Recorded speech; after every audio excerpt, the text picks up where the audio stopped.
Hi, இந்த மிஷினோட விலை 22,500. ஸ்டெபிளைசரோட சேர்த்து வாங்கும்போது 25,000. நீங்கள் வீட்டிலேருந்து தைக்கிறீங்க அப்படின்னா கண்டிப்பாக மிஷினோட ஸ்டெபிளைசரும் சேர்த்து வாங்குங்க, மிஷினுக்குள்ளதை சேர்த்து. வீட்டில் வந்து பவர் ஃப்ளக்சுவேஷன்லாம் இருந்துச்சுன்னா இந்த ஸ்டெபிளைசர் இருந்தால் மிஷின் சீக்கிரம் போகாமல் இருக்கும்.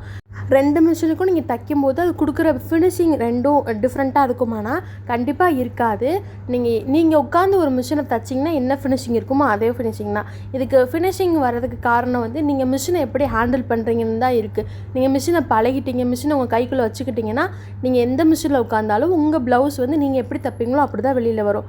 ஆனால் அந்த பெரிய மிஷினை நம்ம ஃபுட்ரு சேஞ்ச் பண்ண முடியும். அதனால் பைப்பிங்லாம் தைக்கும் போது கொஞ்சம் நீட்டான ஃபினிஷிங் நல்லாவே வரும். நார்மல் ப்ளவுஸ் நீங்கள் தைச்சி எடுக்கிறீங்கன்னா ரெண்டுக்குமே ஃபினிஷிங் சேமாக தான் இருக்கும். அதில் எதுவும் வித்தியாசம் இல்லை.